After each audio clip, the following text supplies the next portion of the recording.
Olá, sejam muito bem-vindos. Eu sou o Sérgio Krakowiak, economista, pesquisador do Instituto Jones. Fala, Sergião. Olá, pessoas. Eu sou Felipe Chicarino, jornalista e também pesquisador aqui do Instituto Jones. E parafraseando o nosso diretor Pablo Lira, que inclusive está nessa mesa, nessa discussão, nesse debate digital com a gente, o Jones é o IBGE capixaba. O IPE é uma mistura de IBGE com o IPE. E é com muita alegria que a gente anuncia que está no ar o segundo episódio, mais um episódio do Estado Presente Podcast. Esse é o segundo episódio de uma série de 6, em que queremos mergulhar no funcionamento do programa Estado Presente, uma política pública central do governo do Espírito Santo, responsável por uma redução muito significativa no número de homicídios do Estado. E neste episódio a gente vai discutir sobre a segurança pública e as suas estratégias para o enfrentamento da violência letal e a redução dos indicadores de homicídios aqui no Espírito Santo. E para tratar desse tema, temos o prazer de receber o secretário de Economia e Planejamento do Espírito Santo, Dr. Álvaro Duboc, que há 14 anos ajudou a criar o programa Estado Presente no primeiro mandato do governador Renato Casagrande. Seja muito bem-vindo, secretário. Obrigado, Sérgio. Obrigado, Chicarino. Obrigado, Pablo, pelo convite. Parabenizar o Instituto Jones pelos 50 anos, completa nesse ano, mas também por essa iniciativa, né? Um papel, além de ajudar a formular políticas públicas, o Instituto Jones também inova agora também para poder documentar e registrar uma política pública exitosa, que é a política de segurança pública, o programa Estado Presente. Prazer estar com vocês. A memória digital do programa Estado Presente, né, secretário? E quem também está por aqui é o secretário de Estado e Segurança Pública e Defesa Social do Espírito Santo, o Dr. Leonardo Damasceno, que desde agosto do ano passado está à frente de uma das grandes engrenagens do programa Estado Presente, que é a Secretaria de Segurança Pública. Secretário, seja muito bem-vindo, é muito bom te ter aqui. Muito obrigado, boa tarde a todos. O Álvaro já cumprimentou e eu cumprimento mais uma vez. É alegria, realmente é uma alegria de estar aqui este podcast, uma inovação que eu acho para a segurança pública e também para o Estado divulgar uma política, né, de Estado que realmente é muito exitosa. Então é uma alegria estar aqui. Obrigado, Pablo, obrigado, doutor Álvaro, obrigado a todos vocês por esse momento. Obrigado, secretário. Contamos também com a presença do subsecretário de Inteligência, Dr. Romualdo Gianordoli, dos responsáveis pela prisão do número 1 da lista dos mais procurados do Espírito Santo. Prazer tê-lo aqui, Dr. Romualdo. Boa tarde, o prazer é meu. Um abraço ao secretário Álvaro, ao secretário Leonardo Damasceno, cumprimento a toda a produção e é sempre um prazer estar conversando com o Instituto Jones Santos Neves, o IBGE Capixaba. Grande prazer, estamos à disposição. Obrigado, doutor, seja muito bem-vindo. E aqui, completando a nossa mesa digital, presente aqui no Instituto Jones, agora eu aprendi, viu, Pablo? Pablo Lira, Pablo, seja bem-vindo, meu irmão. Tudo bom, irmão? Chicarino, também Sérgio conduzindo esse trabalho e a coordenação da pesquisa muito importante de avaliação de impacto do programa Estado Presente. Cumprimentar também o secretário Álvaro, um parceiro de longa data aí do Instituto Jones dos Santos Neves, que coordena o programa Estado Presente. E no eixo de proteção policial também a coordenação do secretário Damasceno, a CESP, que é a nossa vizinha aqui do Instituto Jones. Inclusive a gente tem equipe trabalhando no mesmo espaço físico, né? Trabalhando junto e misturado, produzindo informação, ciência, evidências científicas que balizam desde o início o programa Estado Presente, seu planejamento e processo decisório. E também Dr. Romualdo, enquanto subsecretário da CESP, e o trabalho que vem realizando aí com as atividades de inteligência no nosso Estado, contribuindo para os resultados históricos que a gente está alcançando aqui no Espírito Santo, na liderança do nosso governador Renato Casagrande. Boa. Muito bom, Pablo. Então, eu queria começar com uma pergunta para o doutor Álvaro. Doutor, queria voltar ali nas origens do programa Estado Presente. Como foi a concepção do programa? Ali em 2011, né, o primeiro ano da gestão do governador Renato Casagrande, a primeira gestão. Sérgio, importante você fazer esse resgate. Acho que é importante a gente mostrar, além da fotografia, mostrar o filme. Sim. Né? E o filme, então, ele começa muito antes de 2011, primeira gestão do governador Renato Casagrande. Quando nós olhamos os indicadores de violência no Espírito Santo, pegando aí as últimas, até 2010, as últimas 4 décadas, voltando aí 40 anos. Então, em 1980, nós tivemos 310 homicídios no Espírito Santo. E nós, ano a ano, a violência no Espírito Santo ela foi crescendo, foi escalando, chegando a 2009 com 2.034 homicídios. Isso representou um aumento de quase 600% da violência letal no Espírito Santo. E no Brasil não era muito diferente, mas o Brasil ele cresceu a metade disso. O Brasil cresceu 260%, 270% a violência. E esse continua sendo um desafio atual para o Brasil, para a América Latina. Um dado recente divulgado pela ONU, com os dados de 2023, na verdade, divulgado em 2023, com dados de 2021, mostra que foram registrados no mundo 458 mil homicídios. 47.778 homicídios no Brasil. Então nós temos aí quase 3% da população mundial e representamos 10% da violência letal no mundo. Em números absolutos, o Brasil é o país mais violento. E a América Latina é a região mais violenta do mundo. Nós temos em torno de 9% da população mundial na América Latina e representamos aí 27%. Quase 30% da violência do mundo acontece na região, na América Latina. E essa discussão, então, é uma discussão que ela é muito antiga, né? No Brasil. Agora, recentemente, houve uma divulgação de uma pesquisa e a principal preocupação da sociedade segue sendo segurança pública.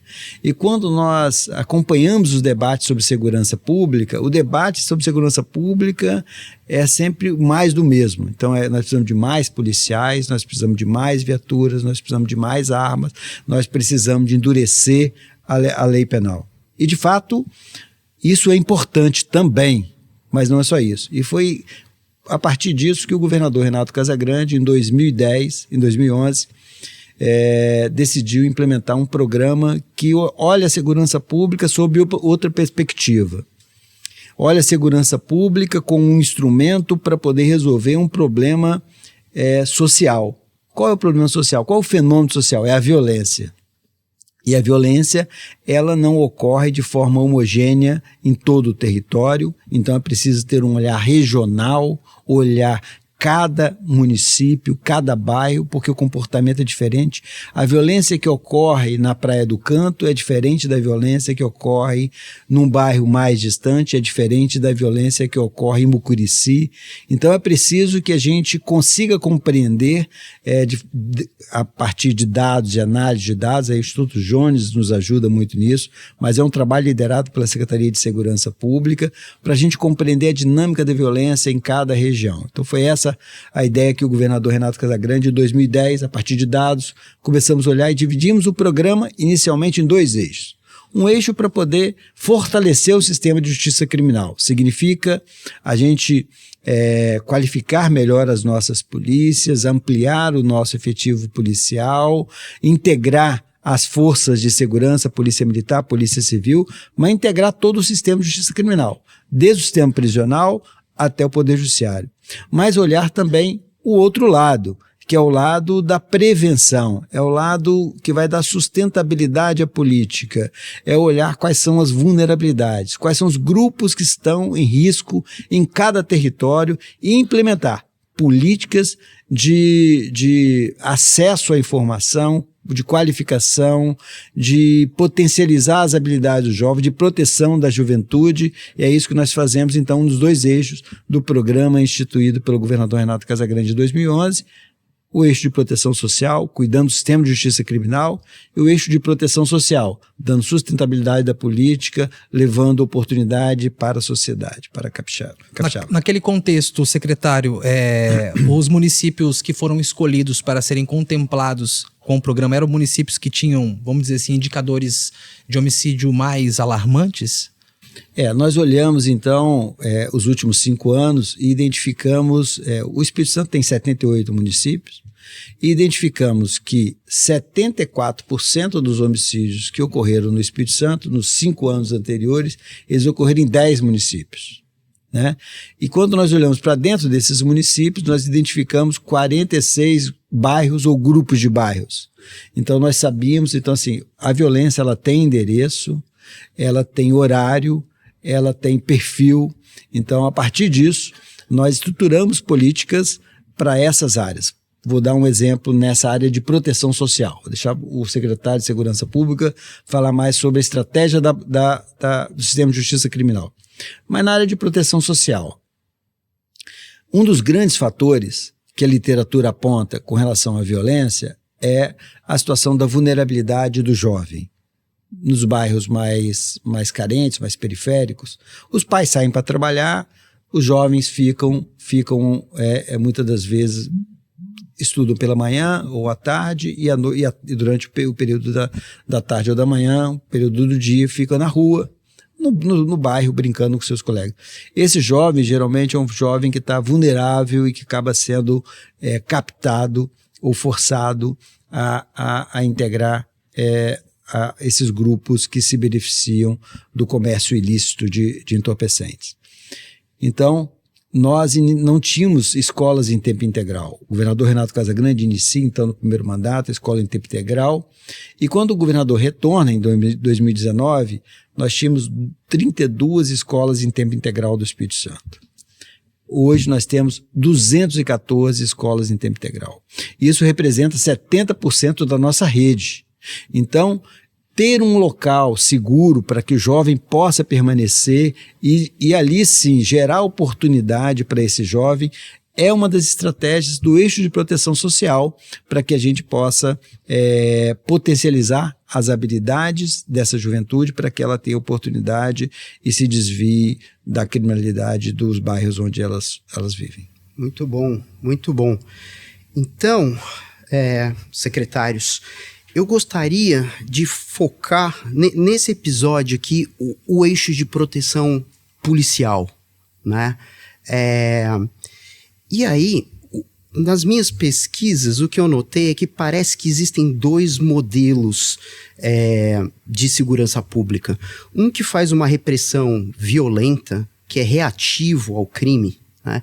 E um outro que com inteligência policial, com tecnologia, com integração das forças, consegue se adiantar e prevenir o crime e, eventualmente, efetuar prisões, claro, mas prisões sem mortes em confronto com a polícia, né?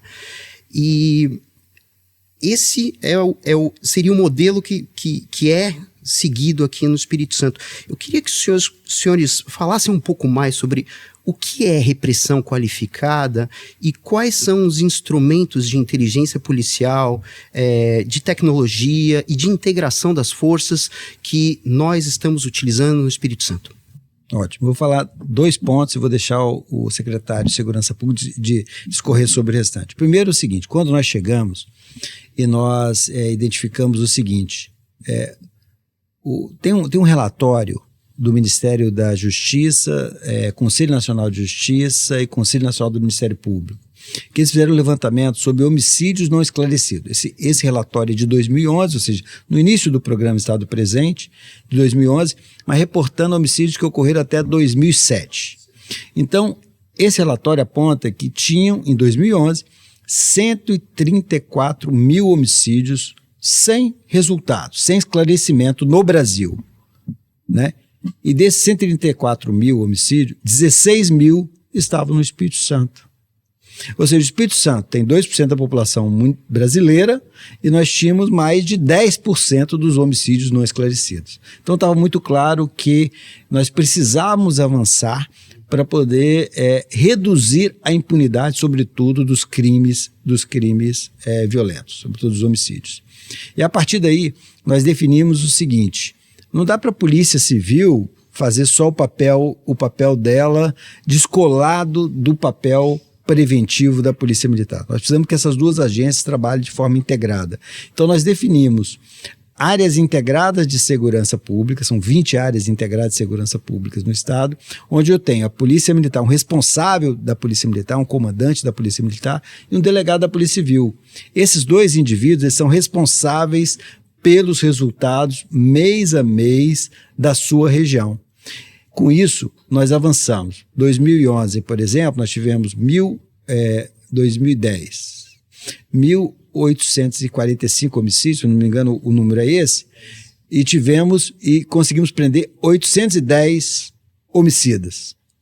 O ano passado, nós tivemos 852 homicídios no Espírito Santo e prendemos mais de 1.120 homicidas. Então, nós conseguimos reverter essa lógica. Então, assim, no Espírito Santo, praticou homicídio, a polícia vai atuar de forma integrada, conjunta, e você vai responder por esse crime. Reduzir a impunidade é uma das estratégias importantes do programa. Vou deixar o secretário de Segurança falar sobre as estratégias da política das agências de segurança. Muito bem, doutor Álvaro já falou bastante coisa, já de forma sempre muito precisa, né?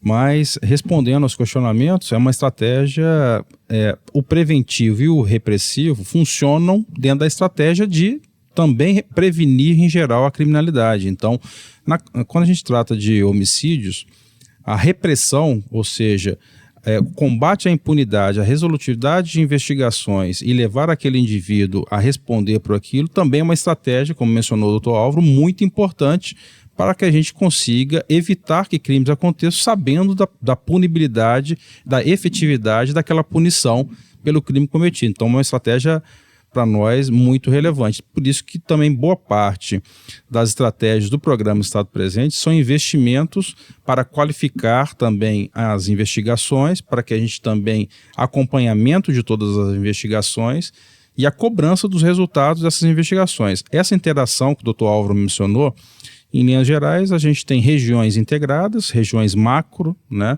Mas temos as áreas integradas, em que tem sempre, então, representante das duas forças, Polícia Militar e Polícia Civil, conversando e resolvendo dos seus problemas locais de forma integrada. Tem estados com grande dificuldade de integrar suas forças de segurança para que trabalhem juntas.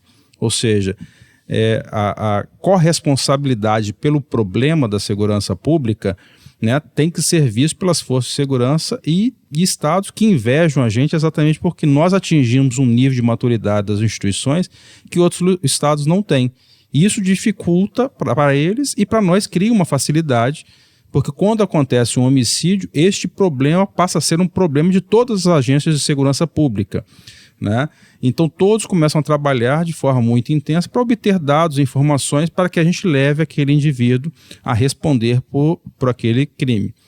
Os dados do ano passado foram divulgados, uma pesquisa importante, mostrando que o Espírito Santo, no Sudeste, por exemplo, lidera, né, como estado que tem maior taxa de resolutividade de inquéritos de homicídio. Então, é uma estratégia que tem sido feita ano após ano e a liderança do nosso governador, Renato Casagrande, neste eixo policial é muito importante por isso, porque ele se reúne mensalmente, inclusive amanhã vai se reunir com toda a área de segurança pública do Estado e vai cobrar os resultados, ou seja, se ele encontra até algum desvio de indicadores de homicídios em mais regiões, ele cobra diretamente para o secretário de segurança, para o comandante-geral da PM, para o delegado-geral da Polícia Civil e para os delegados regionais e, eventualmente, os delegados distritais, os comandantes de companhias, ou seja, então ele realmente se envolve com isso e mostra que para ele é prioridade a segurança pública. E mostrando, quando o administrador mostra isso para a segurança pública,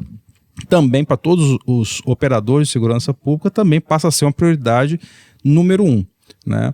Então essa estratégia para nós ela é fundamental.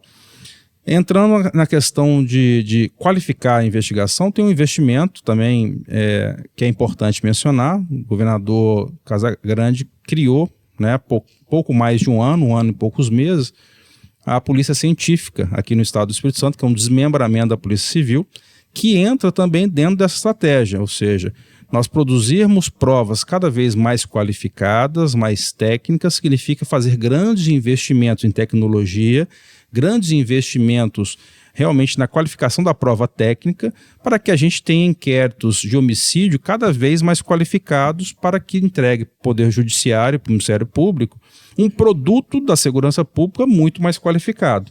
Quando a gente entrega esse produto, também isso reverte em algum momento em mais denúncias, em mais condenações e, portanto, mais cumprimento da lei penal. Outra estratégia também, só para complementar e finalizar só essa parte introdutória, o Dr. Álvaro mencionou sobre a quantidade de prisões de homicidas.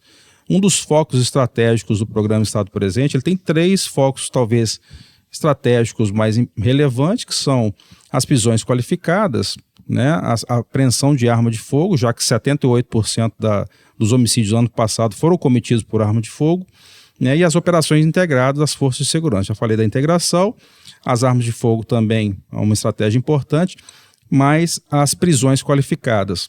Nós tivemos uma quantidade maior de homicidas sendo presos, isso para nós homicidas, e outras modalidades criminais que são muito relacionadas com homicídio.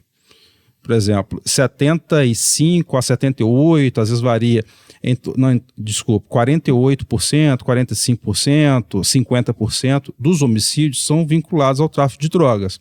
Portanto, se a gente tem essa vinculação, o combate ao tráfico de drogas também passa a ser uma estratégia importante também para combater o homicídio. Então, para nós, essa estratégia de combater as facções, os grupos organizados, as ações voltadas para o tráfico, também é uma estratégia.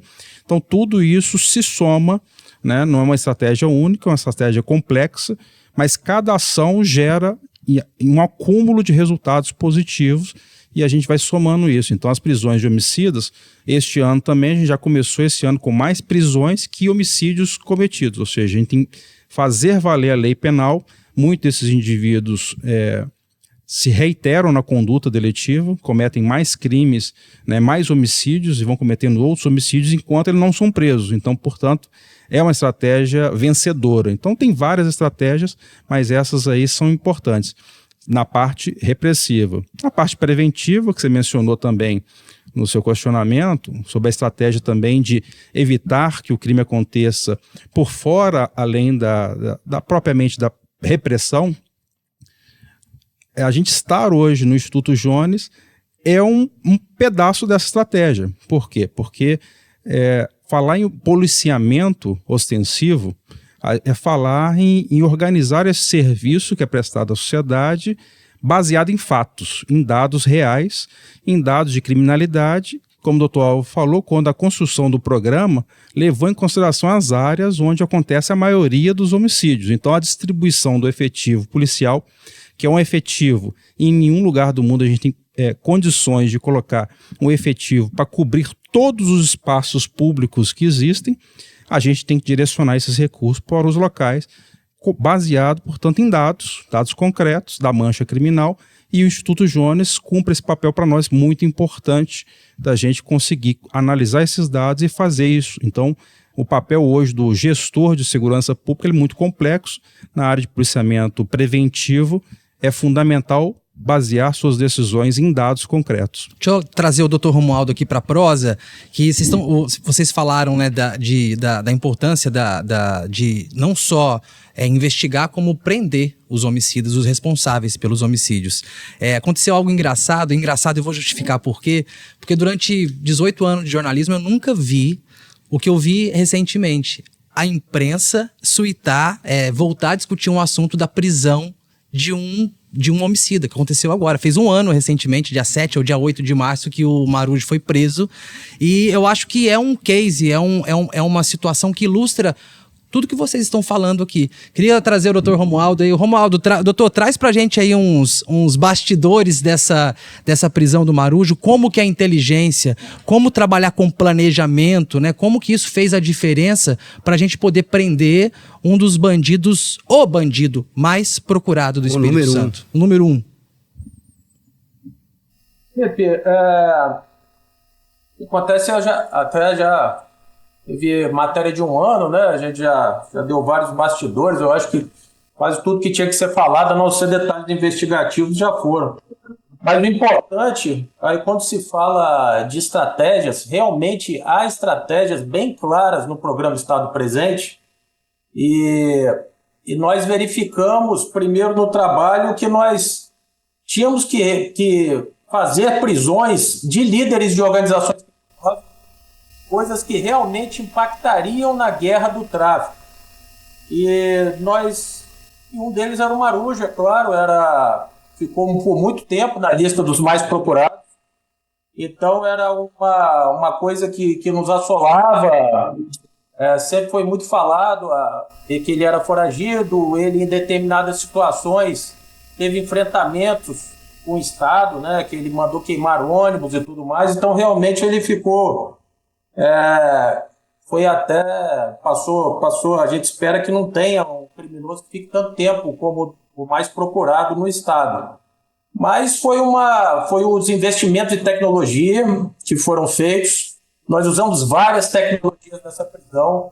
É difícil de falar aqui, mas temos pelo menos 3 ferramentas utilizadas por investimento do governo do Estado, preparação dos nossos policiais. Aí eu gostaria de destacar a criação do Centro de Inteligência e Análise Telemática, o CIAT, no âmbito da Polícia Civil. Isso foi eu considero, claro que sou suspeito para dizer, porque eu estava coordenando o CIAT, mas tenho muito carinho, porque para mim é uma virada de chave na atividade investigativa da Polícia Civil. Realmente nós passamos a ter um foco em criar mandados, como quando eu digo, coletar elementos de informação para que houvesse mandados de prisão contra os faccionados. O faccionado, no mínimo, tem que viver escondido, tem que viver, foragido, igual bicho, porque ele não pode andar tranquilamente como se fosse qualquer indivíduo cumpridor das leis. Então, teve essa virada investigativa, nós conseguimos prender vários elementos, prendemos vários da camada de baixo, digamos assim, o Marujo era o chefe. Do segundo escalão, nós prendemos praticamente todos, e quando falo nós, claro que são todas as forças de segurança, a Polícia Militar, a Polícia Civil e a Guarda Municipal e tudo mais, mas principalmente as forças de segurança estaduais. E conseguimos, e até que faltava o Fernando Moraes Pereira Pimenta, o Marujo. Ele ficou sem aquele eixo de proteção, ficou sem aqueles encarregados que eram os elementos de confiança dele. Então isso facilitou muito o trabalho, e aí entrou nossa expertise, entrou nosso tempo, entrou o apoio que nós sempre tivemos da gestão, a credibilidade que nós fomos conquistando para que nós pudéssemos parar outros trabalhos para realizar esse trabalho, porque nem sempre é uma escolha fácil, como eu disse. Nós poderíamos, se não desse nada a prisão do Marujo, iríamos ficar por muito tempo sem, de repente, fazer uma prisão nenhuma, porque nós estávamos dedicados exclusivamente a isso. Sabe, todas as nossas forças, todo o investimento, todas as tecnologias e tudo que aprendemos durante essa caminhada. Então, graças a Deus, deu tudo certo, foi um marco, né, no Estado. Eu fico muito feliz, muito honrado de ter participado de tudo isso, mas volto a realçar que é um trabalho totalmente em equipe, graças aos investimentos, graças à capacitação dos nossos policiais, que hoje temos equipes muito qualificadas, e eu tenho certeza, igual realizamos prisões no Rio de Janeiro, nós podemos realizar prisões em qualquer lugar, e nós também podemos fazer qualquer tipo de investigação, porque nós temos uma capacitação contínua, e os investimentos que sempre vão aparecendo e tudo mais, que nós podemos melhorar e dar um salto de qualidade, principalmente quando eu falo salto de qualidade na atividade investigativa e também no policiamento orientado pela inteligência. Chicarino, Sérgio, aproveitando essa fala do Dr. Romualdo, é o quão emblemático que são essas prisões de lideranças criminosas aqui no estado. Aqui a gente está citando uma, mas como o Dr. Álvaro falou, são milhares, né? E se pegar o acumulado, são muitos líderes, né, criminosos, homicidas contumazes, sendo alcançados pelas forças de segurança com o uso combinado de inteligência policial, tecnologia, a expertise também dos profissionais e o trabalho integrado sem a necessidade de um único disparo de arma de fogo. Então, são poucos os estados da federação, muita exceção assim que a gente vai encontrar, que tem essa capacidade do estado de fato estar presente, gerando resultado, melhorando a sensação de segurança. Esse histórico que a gente viu, né, lá em 2010, o Espírito Santo era o segundo estado mais violento do Brasil. Hoje nós estamos ali numa faixa ali intermediária, né, no ranking dos homicídios. E temos condições nesse trabalho sendo continuado e aprimorado da gente conseguir se aproximar aí até o final dessa década de uma taxa de homicídios próximo daquela taxa tolerável pela Organização das Nações Unidas, que é de 10 homicídios por 100 mil habitantes. A gente sai lá de 2009 de 58 homicídios por 100 mil habitantes, chega agora a 20 homicídios por 100 mil habitantes e estamos num caminho aí para reduzir ainda mais. E eu vou resgatar uma fala aqui do Dr. Damasceno, que é a questão da transparência, né? Logo na retomada do programa Estado Presente, ali já no finalzinho de 2018, o trabalho encomendado pelo governador Casagrande e coordenado pelo secretário Álvaro, a gente foi conhecer algumas experiências de instâncias de gestão da informação e conhecimento na segurança pública. E dali surgiu a ideia, fazendo esse benchmark, né, Álvaro, do Observatório da Segurança Cidadã, que é um trabalho feito a várias mãos, a CEP, a CESP, Secretaria de Direitos Humanos, Secretaria de Controle e Transparência e o Instituto Jones, produzindo informação tanto para o consumo interno das nossas forças de segurança e secretarias que trabalham o eixo de proteção social e também garantindo a transparência ativa para a população. Eu lembro, doutor Damasceno, que em 2017, 2018, muitos pesquisadores tinham dificuldade de ter acesso, profissionais da imprensa, acesso à informação do número de homicídios no estado. Era disponibilizado num formato de PDF, né? Então, bem engessado para você fazer cruzamento de dados. Hoje, os dados estão disponíveis em plataformas inteligentes, os BIs, com toda a transparência, o que reforça a característica do Espírito Santo também ser o estado mais transparente do Brasil. Chicarino, eu sei que nós estamos já avançando no nosso tempo aqui, né? Mas eu queria só aproveitar esse episódio que o Dr. Romualdo relatou e dizer o seguinte: como é que nós chegamos à prisão do Marujo? Primeiro, qualificação dos nossos profissionais, a dedicação, o profissionalismo dos nossos profissionais. Mas em 2010, 2011, quando nós implementamos o programa, o governador falou assim: nós precisamos reconstruir as nossas agências policiais. Então nós fizemos investimento alto em equipamento, em recomposição do efetivo, em reformas e construções de unidades, delegacias ou unidades da Polícia Militar. Em 2019, quando o governador nos chamou toda a equipe, falou assim: olha só, não adianta a gente continuar fazendo o mesmo e achar que nós vamos ter resultados diferentes. Nós precisamos mudar essa chave, nós precisamos de fazer essa virada. Nós vamos investir, mas eu quero tirar a segurança pública do Espírito Santo do modo analógico e ir para o módulo digital. Então nós fizemos investimentos importantes. Dr. Romualdo falou de algumas ferramentas lá do CIAD, uma inovação da Polícia Civil, mas temos também investimentos na Polícia Científica, no microcomparador balístico. A identidade do Espírito Santo era um oásis para os criminosos do Brasil inteiro, porque a gente não tinha um sistema que pudesse fazer uma leitura biométrica. Hoje nós temos o cerco inteligente, nós temos o teleflagrante que dá velocidade à instrução e nós temos hoje todos os procedimentos da Polícia Civil tramitando de forma digital, desde a instauração do inquérito até o julgamento pelo Poder Judiciário. E esses investimentos em tecnologia é que vão continuar gerando frutos para a sociedade. Claro que em razão também do compromisso dos nossos profissionais da Polícia Civil, Polícia Científica, Polícia Militar, Polícia Penal.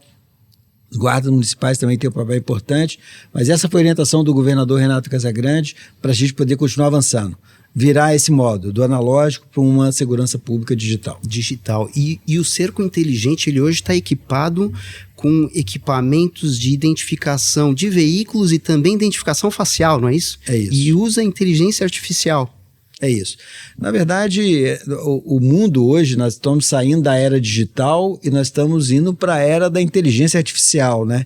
E a expectativa é que isso ganhe uma velocidade muito maior do que foram nos últimos anos. Então, assim, e os criminosos, eles se apropriam também de tecnologias para poder aperfeiçoar as suas metodologias. Então, nós precisamos, a todo momento, fazer benchmark, isso que o Dr. Romualdo falou, e conhecer outras ferramentas no Brasil e fora do Brasil e trazer essas ferramentas para que a gente possa ter uma polícia sempre...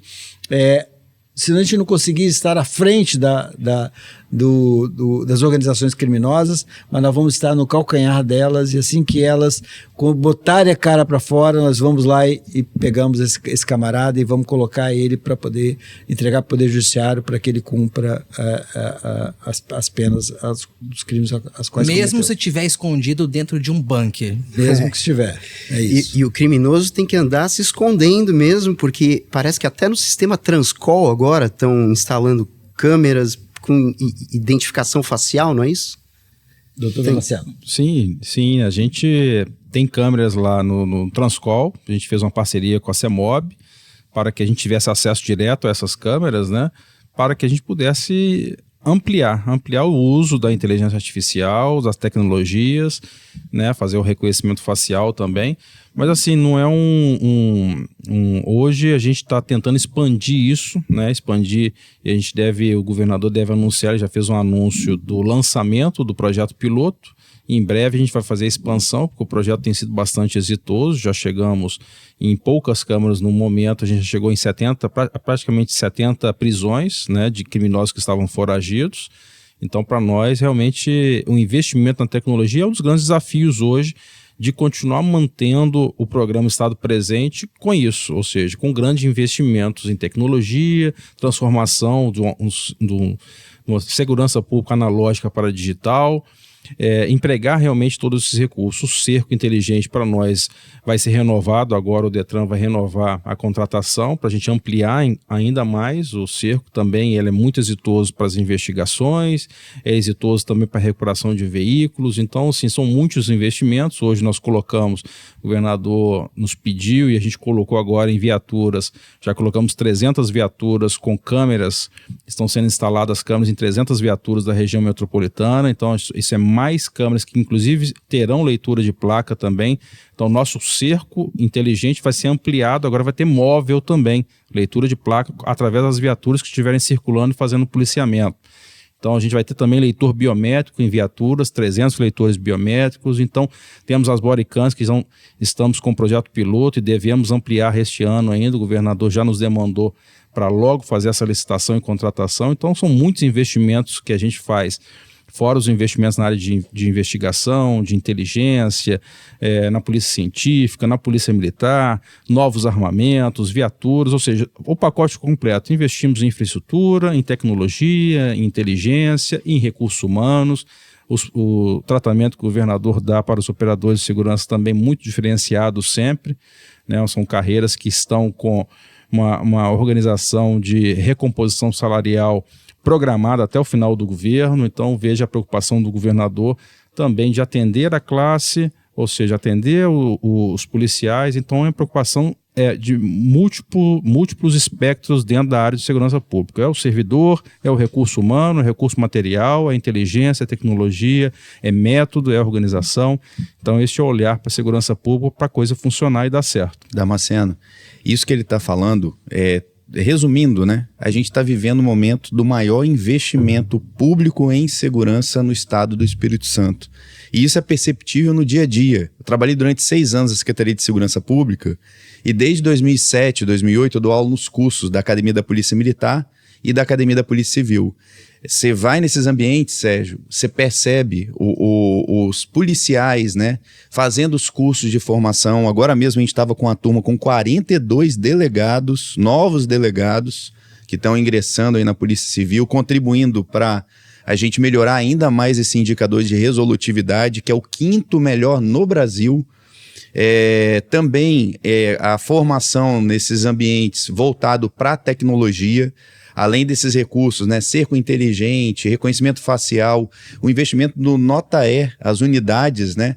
Hoje o Nota-E tem equipamentos aí de ponta, né, de forças policiais aí que se destacam mundialmente, câmera com sensor térmico, né, para reconhecer de longa distância, drones. Então, hoje o Espírito Santo vem colhendo esses bons resultados na segurança pública, não é ao acaso, tem vontade política, tem gestores competentes, profissionais da segurança competentes, comprometidos em melhorar a segurança pública do nosso estado por meio desse maior investimento que está sendo realizado aqui na segurança pública. E com essas novas tecnologias e com inteligência policial, a gente começa a ter ótimos resultados nas operações, né? Então, tem uma operação que me chamou muita atenção, que é a Operação Conexão Perdida. O senhor podia contar um pouquinho mais para nós dessa operação, doutor Damasceno? Que é muito interessante, né? Basicamente, estamos livrando a população capixaba de ser extorquida pelos bandidos, né? Conta pra gente, por favor. Então, essa operação foi uma operação muito exitosa, teve a participação da nossa subsecretaria de inteligência junto com a Polícia Civil. É uma operação que a gente contou, inclusive, com apoio no Rio de Janeiro, da Secretaria de Segurança do Rio de Janeiro, para nos ajudar no cumprimento. O Dr. Romualdo esteve lá em loco, inclusive. E é uma operação que ela surgiu exatamente por um combate que a gente faz de forma muito eficaz e tenta fazer um combate muito forte às facções criminosas. Infelizmente, tem grupos criminosos que trazem metodologias que eles utilizam em outros estados, né, de extorsão, né, do cidadão de bem e monopolização de alguns serviços que são prestados para a população, e a população fica refém a esse tipo de serviço. Isso tem sido denunciado em outros estados e essa preocupação também nos chegou. A gente acompanha as ocorrências, né, de várias naturezas. Tem ocorrências, algumas de extorsão contra comerciantes, pequenos empresários. Muitas dessas extorsões são estelionato, mas muitas são reais, e essas que são reais a gente também quis combater com essa operação. Então o foco da operação foi direcionado para um grupo criminoso que utilizava e utiliza, né, em outros estados também essa metodologia de fazer, assumir alguns serviços, extorquir alguns empresários que prestam esses serviços que são de utilidade pública, né, a parte de internet, né, hoje é um serviço essencialmente essencial do cidadão. Então, quando ele faz isso, ele realmente coloca o cidadão como refém. Então, para nós é prioritário fazer esse tipo de combate. Essa é a missão, que é uma missão muito importante. A Polícia Civil, assim que a gente demandou ano passado ainda para que fizesse essa investigação, rapidamente fez e foi conduzindo essa investigação com muita competência até resultar no que resultou nessa operação Conexão Perdida. Foi descoberto, inclusive, um banco paralelo. Então, uma operação que também, dentro da metodologia que tem sido adotada de combate à lavagem de dinheiro, né, a gente enfraquecer sob aspecto financeiro também essas facções, dá um grande prejuízo para elas. Isso também ajuda a enfraquecê-las e realmente amplia muito o combate e a repressão, a atuação delas. Então, para nós, essa operação foi um exemplo, é uma primeira grande operação nesse sentido, de outras que a gente espera fazer se houver realmente necessidade, se realmente esses criminosos tentarem colocar o cidadão de bem como refém. É isso aí, estamos avançando, né? Infelizmente, a prosa boa passa rápido. Antes de finalizar, eu quero fazer um pinga-fogo rapidinho para a gente encerrar. E começando pelo Dr. Romualdo. Dr. Romualdo, se a gente pudesse compactar em uma palavra toda essa experiência exitosa do Estado presente para a gente poder desenhar num grão de arroz, que palavra seria essa? Uma palavra? Uma palavra. Muito difícil. Olha, um exemplo para o Brasil todo, eu só posso dizer, o Ministério da Justiça chamou, além de sermos o 5º lugar em resolutividade de homicídios, o Ministério da Justiça, nós vamos falar sobre a Operação Conexão Perdida para todo o Brasil, sabe? O Ministério da Justiça chamou e vamos no Rio de Janeiro. Então, falar o quê? Sucesso. Sucesso. Você, Pablo? Integração. Secretário Álvaro? Liderança. Secretário Damasceno? Investimento. Sérgio? Eu sou um entrevistador. Não fala, mas eu palavra. acho que é um sucesso, é isso. Eu acho que é vida. Só de não ver mais ninguém chorando, menos gente chorando, é porque a gente está no caminho certo. Secretário, muito obrigado pela sua presença. Secretário Álvaro, Pablo, delegado, obrigado. É isso, né, Sérgio? Chegou o fim. Obrigado, gente. Obrigado, muito beijo, bom. até o próximo episódio, gente. Foi muito boa essa prosa. Fomos! Muito bom.